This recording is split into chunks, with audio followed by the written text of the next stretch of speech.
Bienvenidos a Conexión, Crecimiento y Servicio. Viviendo el Evangelio hoy. Un espacio de la Iglesia Cristo Eterno Redentor de enseñanzas, noticias y conversación. Visítanos y síguenos en el canal de YouTube y nuestro fanpage Cristo Eterno Redentor.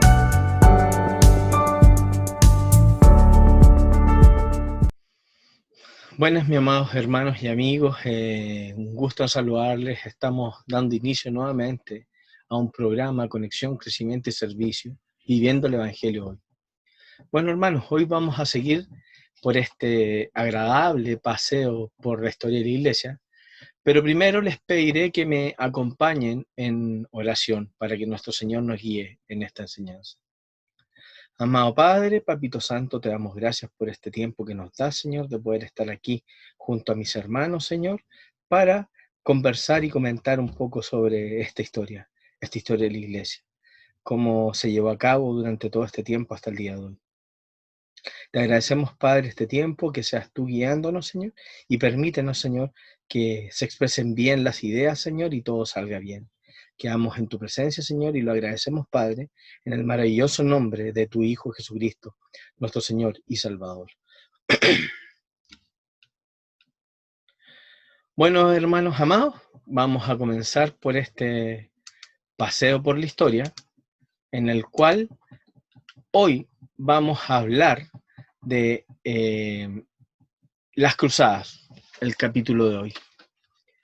Y hermanos, los objetivos de la enseñanza de hoy es poder discutir algunos de los factores que llevaron a las cruzadas, describir más o menos el papel que la fe desempeñó en la mentalidad de las cruzadas, y esbozar muchas de las personas, eventos y lugares importantes que ocurrieron en la historia de estas cruzadas. Ofrecer una mirada también equilibrada y realista a la era de las cruzadas, evitando las tendencias a romantizar y villanizar o ignorar lo que realmente ocurrió. Bueno, amado hermano, hemos llegado a nuestra segunda enseñanza, que va direccionada a este siglo maravilloso que comenzamos a ver la semana pasada, este tiempo increíble de una especie de punto de culminación en grande de muchos temas que llevaban a la cúspide a esta Edad Media. Estamos viendo el tema general de la Iglesia y sociedad, y llegamos a uno de sus elementos más conocidos y controversiales de experiencia medieval, y esas fueron las cruzadas. ¿Qué fueron las cruzadas? ¿Cuál fue la importancia de las cruzadas? ¿Por qué se hicieron las cruzadas?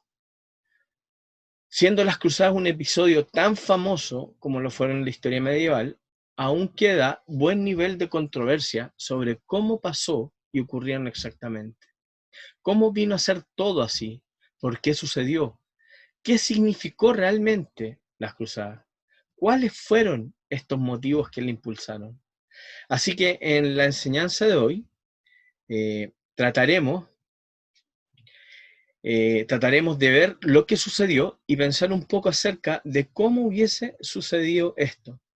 Las cruzadas son una ruptura radical con cualquier cosa o cualquier punto que hubiese sucedido en la historia cristiana en todo este tiempo. A este punto, los cristianos se habían ido a la guerra, pero los cristianos siempre se habían ido a la guerra apoyando al Estado en su búsqueda de algún objetivo político. Ellos podrían haber entendido que su Estado era un Estado cristiano y que, por tanto, al irse a la guerra para el Estado, ellos estaban haciendo algo que era bueno a los ojos de Dios. Pero nunca se habían ido a la guerra por causa de la Iglesia. De hecho, ellos siempre habían creído que parte de la separación entre la Iglesia y el Estado era que el Estado, Dios le había dado el poder para proteger a la nación y para promover la paz, mientras que la Iglesia tenía una misión espiritual en la tierra. Pero con la llegada del ideal de las cruzadas en Europa, esa idea empezó a cambiar y los cristianos empezaron a pensar que era legítimo usar la fuerza para avanzar con la iglesia y la causa de Cristo, no solo para proteger y defender el Estado. Bueno, cuentan algunos historiadores conocidos sobre un libro que es bastante interesante, que trata sobre las cruzadas y está escrito por J. Rubinstein.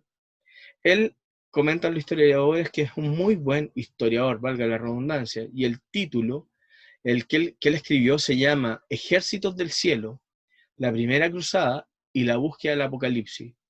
Y allí él argumenta que hubo muchas causas para las cruzadas, que hay un gran número de factores que podían y deben ser tomados en cuenta para entender estas cruzadas.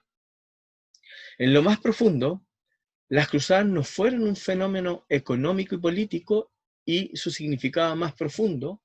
Eso no es decir que no hubiesen motivaciones para algunas personas, que no hubo efectos políticos de las cruzadas. Pero él dice que cuando usted vuelve atrás y estudia los registros y ve lo que algunas personas están diciendo sobre sus propias motivaciones, en ese tiempo no fueron principios políticas y económicas. No fueron en el principio de sí. De hecho, él dice una y otra vez que usted puede ver gente que actuó contra sus intereses políticos y económicos para involucrarse en estas cruzadas. Él también dice que hubo gente que no se unió a las cruzadas para ganar el perdón de sus pecados. Más adelante, la iglesia llegaría a enseñar que la gente podía reducir su tiempo en el purgatorio y recibir perdón de pecado si participaba en estas cruzadas. Nuevamente la iglesia diciendo cosas extrañas. Pero él dice que esa no es la motivación inicial, que eso no fue lo que realmente movió a la gente en principio para interesarse en estas cruzadas y así participar de ellas. Él dice lo que sucedía en la mente de muchas de las personas que estaban ahí era una expectativa apocalíptica. Una expectativa apocalíptica de que el mundo estaba por acabarse y que el fin de los tiempos se centraba en Jerusalén. Y que era el tiempo para que el cristianismo apoyase las necesidades de Jerusalén y quizás hasta apurase la venida de Cristo y el fin del mundo. Pensaban que esa podía ser una razón. Se piensa que eso es muy importante, se piensa que es muy perspicaz el usar esto y se piensa que eso es lo que probablemente estaba ocurriendo en ese tiempo. Después de todo, el ideal de emprender cruzadas empezó a surgir justo antes del año 1100. El cristianismo había estado pensando en ese tiempo de la venida. El cristianismo había estado pensando, aunque sea un poco quizás, no abrumadoramente, pero un poco, pensaba sobre el milenio que estaba por venir, esos 1000 años. Los cristianos habían estado pensando sobre el tiempo, remontando a principios de los años 700. Beda el Venerable, un historiador interesante de Inglaterra, Beda el Venerable dijo en su historia eclesiástica, por primera vez deberíamos establecer un calendario que empiece con el nacimiento de Cristo y que deberíamos referirnos a todo el tiempo después del nacimiento de Cristo como el año de nuestro Señor, Anno Domini, después de Cristo. Y al tiempo antes de Cristo, que lo llamáramos antes de Cristo. Por lo que fue Beda el Venerable, más o menos en el año 710, realmente quien cambia la manera en que concebíamos los calendarios y el tiempo. Y así el tiempo estaba en la mente de los cristianos. El tiempo era una realidad que los cristianos tomaron en serio. Sabiendo que habría un fin de los tiempos, que Cristo vendría otra vez, y ahora los cristianos empezaron a decir, quizás estamos llegando en ese momento y empezamos a contemplar al infiel que ocupaba Jerusalén. Ellos se referían al infiel a los musulmanes. Y ahora bien podríamos decir que el infiel, estos infieles, habían ocupado Jerusalén por algunos 350 a 450 años. Pero el infiel había ocupado Jerusalén durante siglos. ¿Y por qué? De repente empezarían los cristianos a pensar que esto era tan traumático y significativo. Bueno, en parte porque en los años 1100, en ese entonces, los cristianos empezaron a interesarse mucho en los peregrinajes. Ellos empezaron a interesarse más en viajar a los lugares santos, a convencerse de que esta era una manera de volverse más santo yendo a estos lugares santos. Y uno de los lugares donde ellos querían ir era Jerusalén, para ver el lugar donde Jesús había muerto, donde Jesús había resucitado entre los muertos, y realmente lo anhelaban porque era un viaje largo, difícil y costoso. Y esos devotos sabían que estaban allí en la iglesia del Santo Sepulcro de Jerusalén, construida por la madre de Constantino, basada en una visión que ella tuvo sobre dónde había ocurrido esta crucifixión. Bueno, esto fue lo que vimos hace unos capítulos atrás. Y ellos querían ver esos lugares santos, querían tener una bendición allí, que los haría más espirituales al estar físicamente en esos lugares santos. Y por tanto, querían viajar allí, empezaron a volver los rumores a Europa de que los musulmanes estaban fastidiando y dificultando el peregrinaje de cristianos a Jerusalén. Bueno, y es difícil saber si eso fue realmente verdad o no. Eso se volvería cada vez más la convicción de estos europeos, que musulmanes estaban interfiriendo los esfuerzos cristianos de visitar esos lugares. Y se empezó a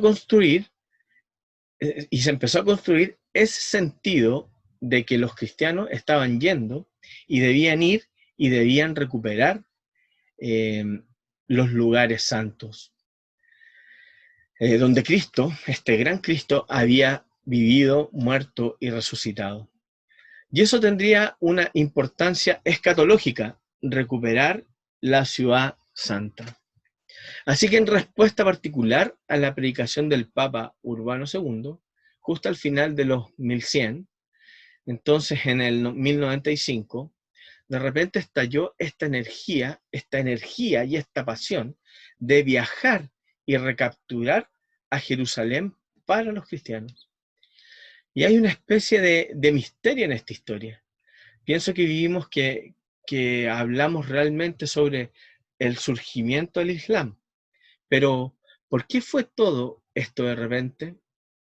Toda esta energía entre los árabes, todo este expansionismo entre la gente que había sido muy callada y no tan expansiva antes como hoy se les conoce. Bueno, volvamos a los mismos romanos, la situación que ellos vivían y cómo actuaban. Si usted va hoy a Italia, es un poco difícil pensar de los tiempos con ansias de salir como tenían los romanos y tener un imperio en toda la cuenca mediterránea. Parece una especie de momento de calma actualmente en la historia. No estoy seguro de que siempre podamos entender todo este misterio que esto implica, de que repentinamente hay un nivel de energía nunca visto antes que se expresa de repente con estas cruzadas de salir. Gente común y de la nobleza, grandes, chicos, ricos, pobres, poderosos, insignificantes, fueron tomados por esta visión de hacer algo para Cristo y salir por Cristo.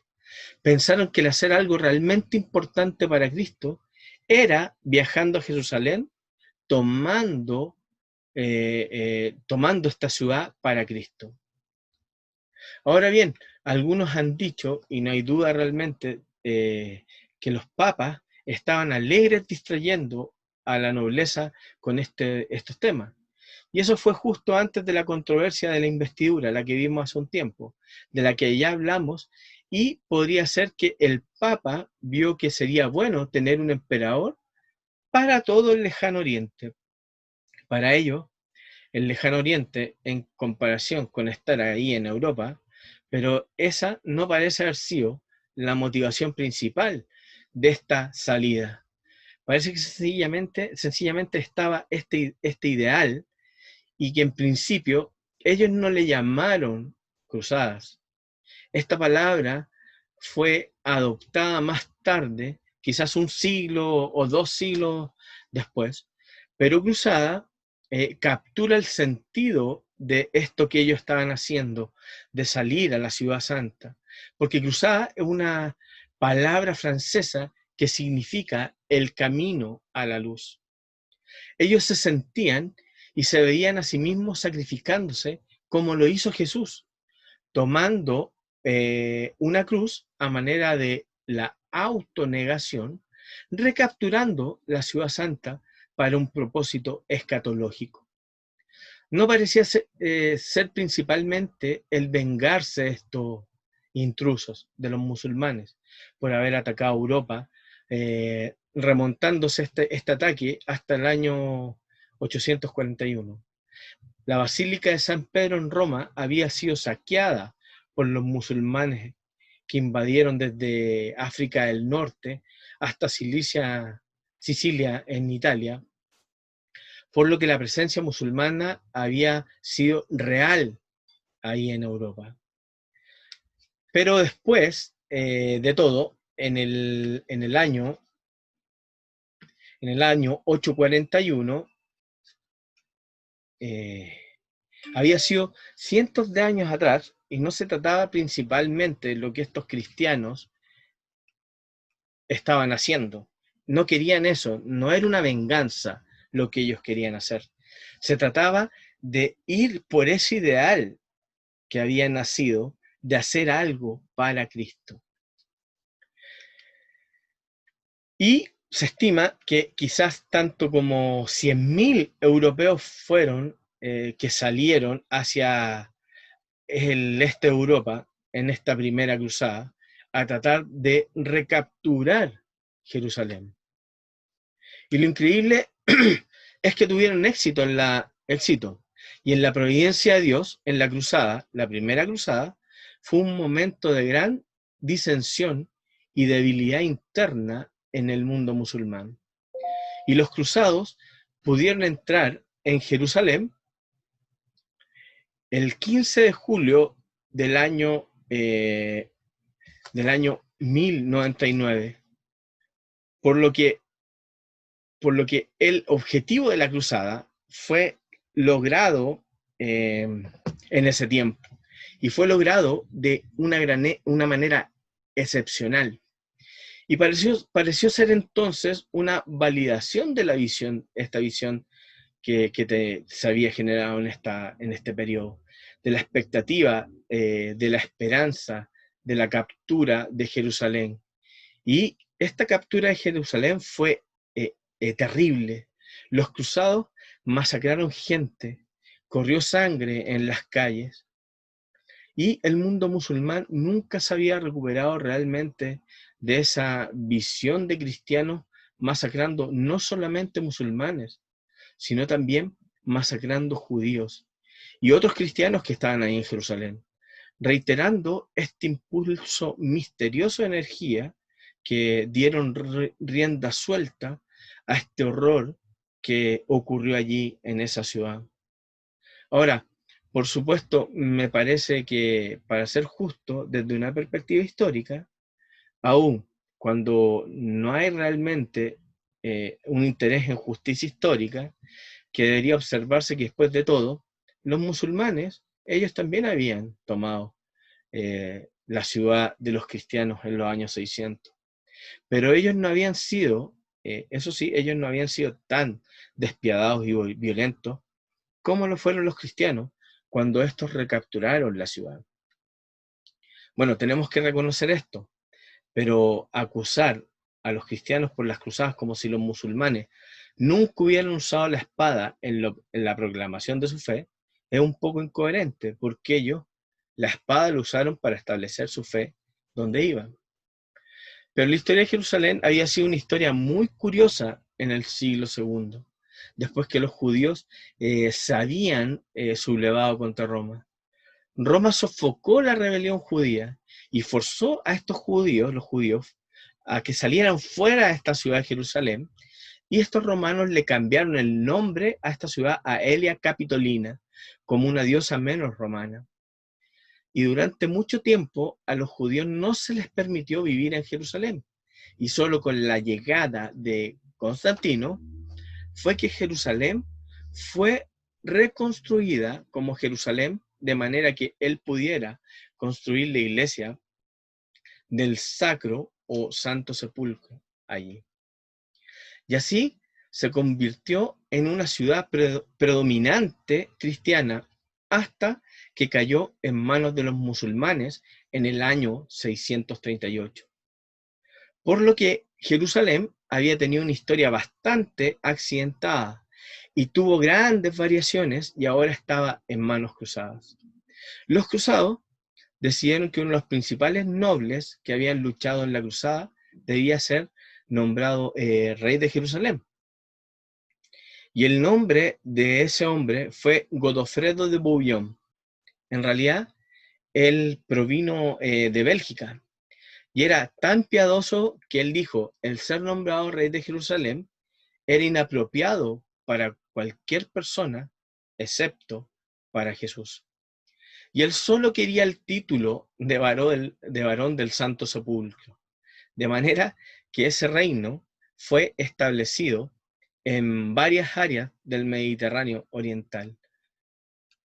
Y los cruzados retuvieron Jerusalén hasta el año 1187, que no llega ni a 100 años, pero en esos días cayó en manos cruzadas y fue el primer tipo de guerra santa librada por los cristianos.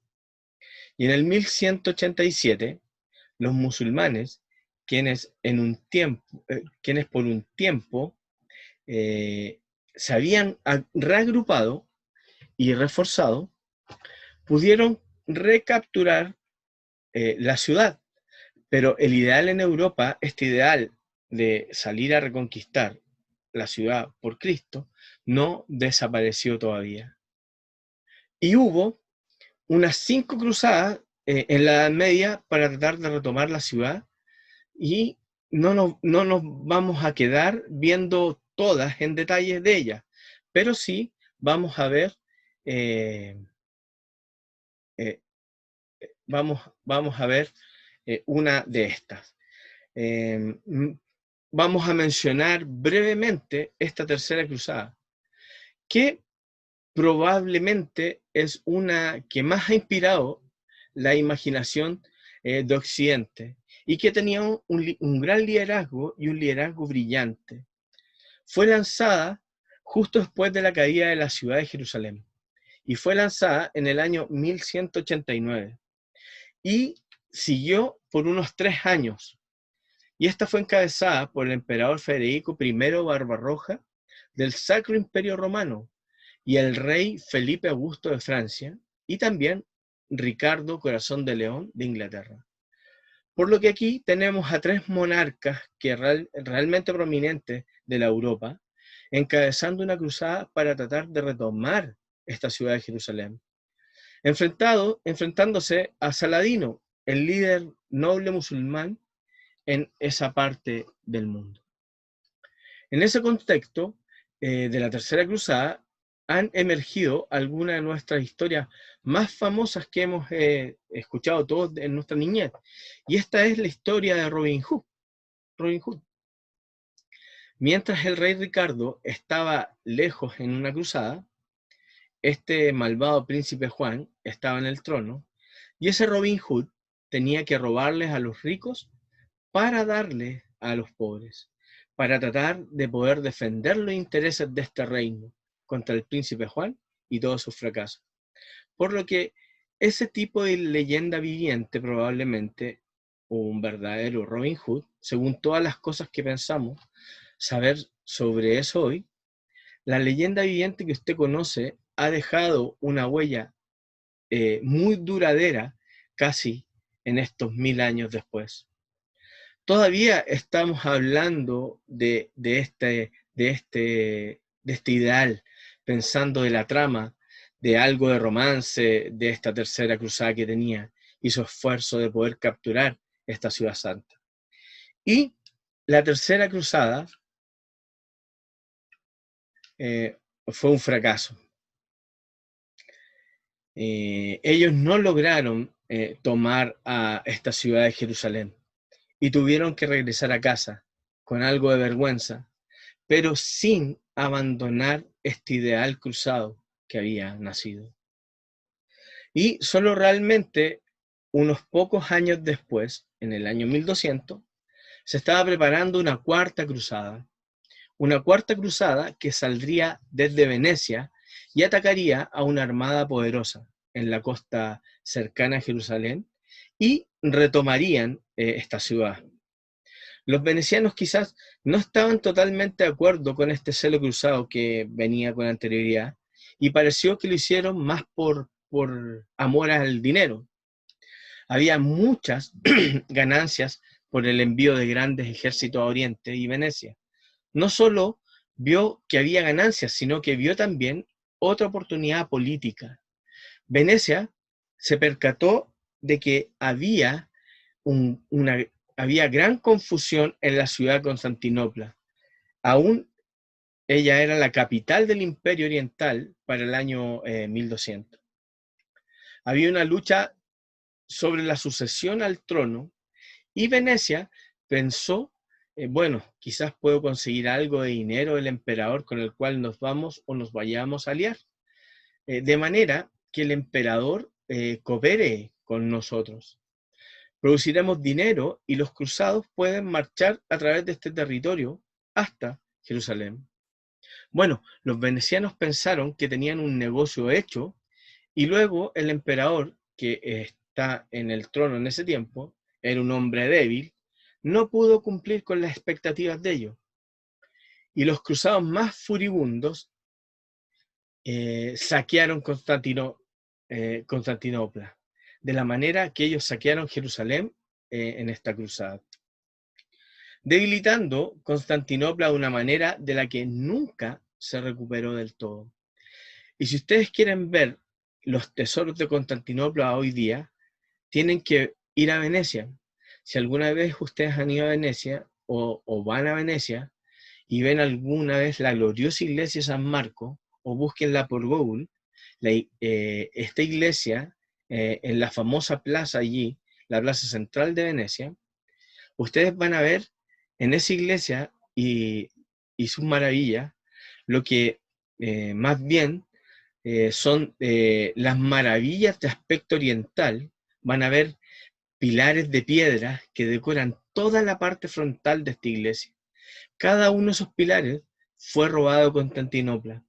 Y cuando ustedes ven los grandes caballos de bronce, estos caballos de bronce en el balcón de San Marcos, fueron caballos de bronce de Constantino, que él había tomado de Roma hasta Constantinopla, llevándolo hasta Constantinopla. Bueno, después los venecianos los robaron en la Cuarta Cruzada y los trajeron de regreso a Venecia. Y ustedes pueden ir a San Marco y ver todo tipo de oro, otras joyas que fueron pirateadas desde Constantinopla hasta Venecia en esta Cuarta Cruzada. Bueno, y fue una tragedia ese episodio para el cristianismo. Aunque quizás si esos tesoros hubiesen permanecido en Bizancio, se hubiesen perdido otros o se hubiesen perdido todos. Pero fue una ofensa, es todo esto, que la Iglesia Oriente nunca le ha perdonado a la Iglesia Occidente, porque aún un obispo latino Constantinopla, además de ortodoxo griego, obispo Constantinopla, y la competencia entre ellos dos, entre estos clérigos, nunca fue realmente superada. Nunca ellos pudieron reconciliarse. Y como dijimos, esta cuarta cruzada debilitó grandemente a Constantinopla y al imperio bizantino. La última cruzada bueno, vamos a hablar sobre esta Quinta Cruzada, que fue encabezada por el emperador Federico II. Él negoció y capturó esta ciudad por medio de una negociación y en esta negociación él fue capaz de retener durante solo 15 años esta ciudad. Y esa fue la última vez que Occidente pudo retener a esta ciudad de Jerusalén. Pero este ideal de las cruzadas, continuó durante siglos después de este episodio. Y hubo muchos más esfuerzos de emprender cruzadas en los siglos XV y XVI para retomar Jerusalén. Y es un momento curioso, un acontecimiento curioso de la experiencia occidental. Y un gran cambio de actitud en que ahora era correcto tomar la espada y derramar sangre en aras de favorecer la Iglesia de Cristo. Y no solo estados cristianos, sino la Iglesia y la causa cristiana. Eso ya fue un ideal en el cristianismo de ese tiempo. Y ese ideal ha dejado una mancha muy oscura sobre la cristiandad en la mente de muchas personas, en especial, por supuesto, en la mente de los musulmanes. De los musulmanes. Y ellos tienden a ver a esta cristiandad como algo igualmente cultural y político, como ellos viven su religión. Porque por supuesto así es como ellos como viven y conciben su propia religión. Y por tanto, para ellos es una batalla que hay entre culturas, no solo una batalla de religión entre cristianos y musulmanes. Y como batallas de cultura, en las mismas, no hay manera real de lograr la tolerancia entre ellas en última instancia. Ya es casi imposible, y es imposible, lograr la tolerancia entre una y ella. Y así, las cruzadas tanto ilustran y causan, y son las causantes de muchos de los problemas que estamos enfrentando hoy entre estas religiones. Y bueno, hermanos amados, con eso estamos terminando hoy esta enseñanza. Les agradezco el que estén nuevamente conmigo y los espero en el siguiente capítulo de este paseo por la historia. Y nos vemos, si Dios quiere, la próxima semana. Hasta luego, hermanos.